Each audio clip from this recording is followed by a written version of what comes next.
Implantation कब होगा? Implantation होगा जब बहुत ही इंपॉर्टेंट टॉपिक है और जीवन से संबंधित है और आपको जानना जरूरी है एज ए डॉक्टर भी, एज ए इंजीनियर भी, एज ए ह्यूमन बीइंग भी, क्योंकि सारे लोग समाज में रहते हैं और समाज में ऐसी परिस्थितियां आती हैं कभी कभी कि किसी को संतानें नहीं हैं, किसी को बहुत सारी संतानें हैं। कुछ लोग कहते हैं ये गॉड ईश्वर अल्लाह की देन है और उसमें पूरी टीम तैयार कर देते हैं, फिर भोजन पानी नहीं मिला, पढ़ाई नहीं हो रही है, बच्चों को खर्चे नहीं चल रहे हैं, माता पिता उठा नहीं पा रहे हैं, इसलिए जानना जरूरी है कि ये एक बायोलॉजिकल प्रोसेस है, इसको कंट्रोल करने की जरूरत है। तो यहाँ पे जैसे ही ओवम रिलीज हुआ, ओवम आ गया और इधर से क्या आया? इधर से क्या आ गया? इधर से क्या आ गया? इधर से आ गया स्पर्म आ गया मूव करते हुए, मैंने पहले बताया था। ये कब आएगा? Due to coitus of male and female, जब वो मैरिज हो गया उनका। एक सोशल मैरिज में क्यों बोलता हूं, वो एक सोशल एक्सेप्टेंस है, समाज एक परमिशन देता है कि आप अपनी पीढ़ी अगली चला सकते हो, इसी को मैं मैरिज बोलता हूं, उसको वो सोशल एक्सेप्टेंस है, सोशल परमिशन। तो यहां पे आया, इसको में यहां से होकर के आ रहा है और यहां पे आ गया, ये कौन आ गया? ओवम। दोनों फ्यूज हो गए और जब दोनों फ्यूज हुए, अब देखो यहां पे एक और बात है टीएससी के लिए और नीट के लिए, यहां पे जो ओवम रिलीज मैंने कराया था वो सेकेंडरी ओसाइट था, अभी कंप्लीट ओवम नहीं बना था, मियासी पीरियड कंप्लीट नहीं हुआ था। कंप्लीट कब होगा? जब ये फ्यूज करेगा तब यहां से सेकेंडरी ये जो है सेकेंड पोलर बॉडी निकलेगा और यह ओवम में बदल गया, सेकेंड पोलर बॉडी निकला और ओवम में बदल गया। अब ये फर्टिलाइज होकर के एक किसमें बदल गया बच्चों? किसमें बदल गया? जाइगोट में 2n हो गया ना, यह n और यह n। अब यह जाइगोट किसमें बदलेगा? 2 सेल, 4 सेल, 8 सेल, 16 सेल, बदलेगा सब में। अब इसके बाद यह जो है रहा 32 64, लेकिन ब्लास्टोसिस्ट यहां लिख देते हैं। यह किसमें बदल गया? ब्लास्टोसिस्ट में। यह किसमें बदल गया? ब्लास्टोसिस्ट में। अब यह ब्लास्टोसिस्ट, ब्लास्टोसिस्ट ये कहां बन रहा है? ये फैलोपियन ट्यूब में बन रहा है ना, ये फैलोपियन ट्यूब में बन रहा है। यहां बन करके अब ये कहां? यहां पे इंडोमेट्रियल लाइनिंग में खूब ब्लड सप्लाई तेज हो गई।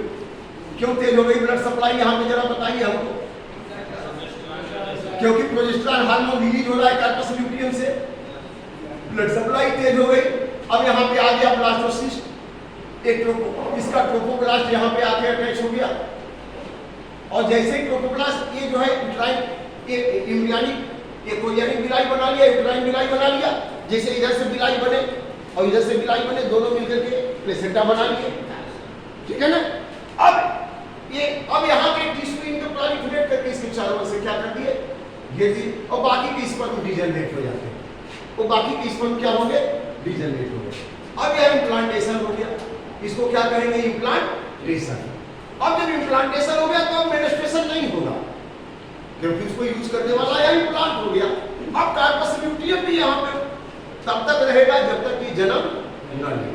अब ये भी प्रोजेस्टेरॉन निकालेगा, ये भी प्रोजेस्टेरॉन निकालेगा और प्लेसेंटा भी प्रोजेस्टेरॉन निकालेगा, दोनों प्रोजेस्टेरॉन निकालेंगे और जब तक निकालेंगे जब तक ये जन्म न ले ले, इसलिए प्रोजेस्टेरॉन निकालेंगे कि ये हमेशा ब्लड सप्लाई बनी रहे, इनका डेवलपमेंट होता रहे। दूसरी चीज, ये प्रोजेस्टेरॉन इतना निकलेगा कि ये ब्लड से होकर के जब हाइपोथैलेमस में जाएगा तो उनको भी इनहिबिट करेगा कि अभी पिट्यूटरी ग्लैंड को स्टिमुलेट मत करो, अभी पिट्यूटरी ग्लैंड को स्टिमुलेट मत करो, अभी एफएसएच न निकालो, अभी दूसरे ओवम की जरूरत नहीं, ठीक है ना।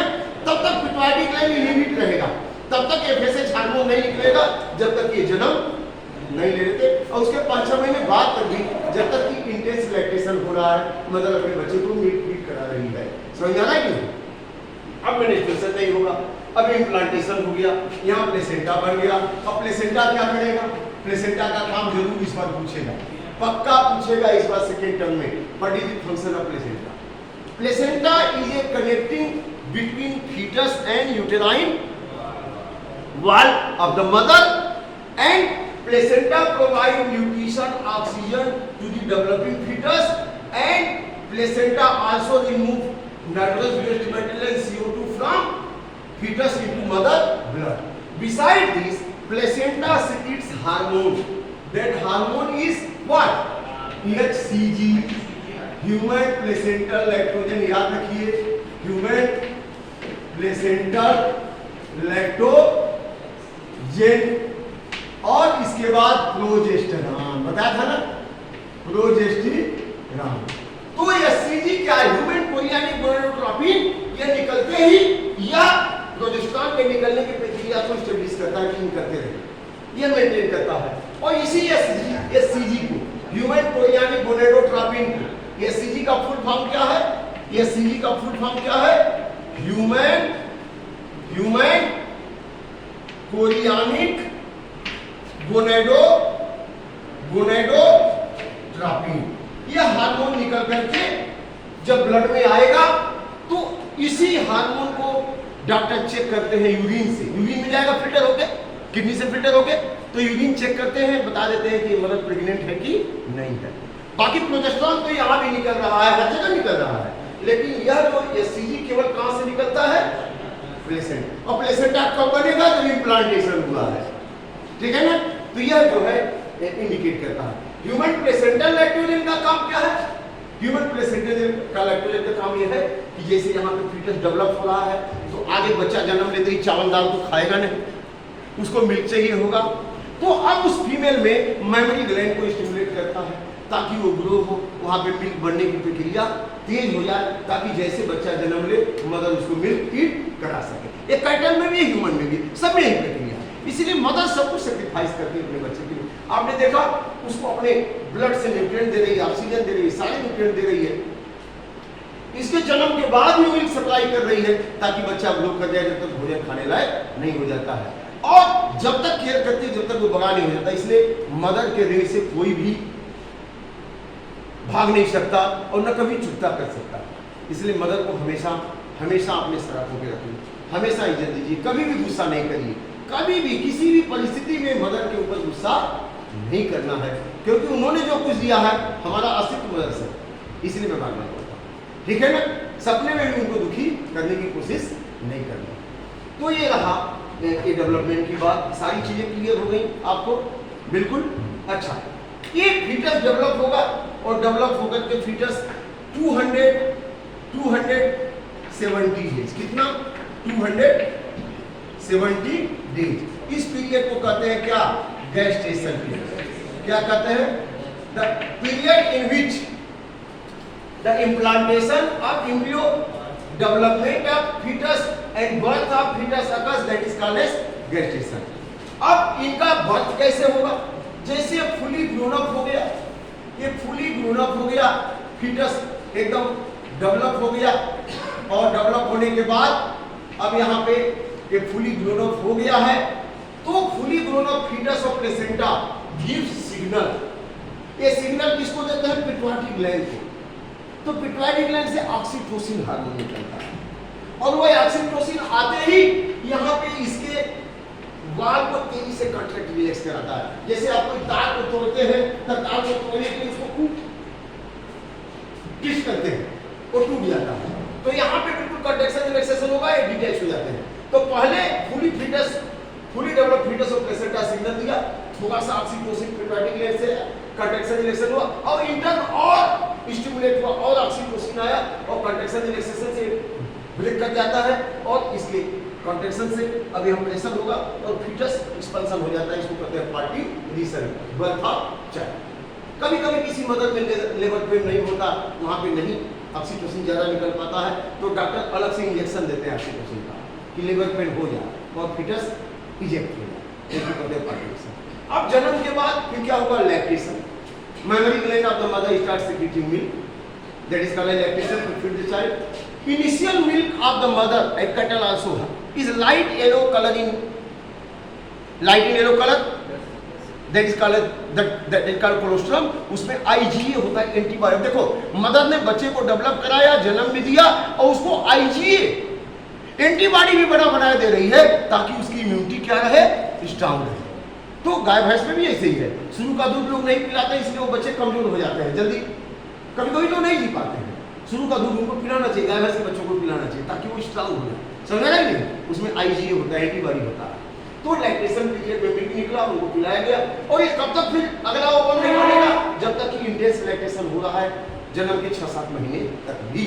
अब इसके बाद फिर से FSH निकलेगा, फिर से जो है नया ओवम बनेगा और साइड प्रक्रिया फिर शुरू हो जाती है। तो ये तो रहा पूरा प्रोसेस, पूरा डेवलपमेंट और जन्म इनका। थोड़ा सा इसको दिखा देते हैं आपको जो कुछ बताया। देखिए आपने फर्टिलाइजेशन, तमाम सारे स्पर्म आ रहे हैं, बट पहले ये जो आएगा इसमें इंटरेक्शन होगा, यहाँ भी इंटरेक्शन होगा। इंटरेक्शन में फर्टिलिटी एंटी फर्टिलिटी रिएक्शन होगा और इसके बाद एक इंटर करेगा और बाकी मेम्ब्रेन इतना रिलीज हो जाएगी कि अब दूसरा स्पर्म इंटर नहीं कर सकता। अब एक जाइगोट बन जाएगा। जाइगोट बनने के बाद अब देखिए यहाँ से ओवम आया, यहाँ पे आ गया। आने के बाद देखिए एक ही स्पर्म यहाँ फ्यूज हो रहा है, इसका न्यूक्लियस, इसकी पूरी टेल अंदर नहीं जाएगी, केवल इसका हेड वाला अंदर जाएगा, टेल बाहर ही टूट के रह जाएगी। क्योंकि न्यूक्लियस से ही मतलब है ना, टेल से लेना देना तो है नहीं, वहां झूठे जगह घेरेगा।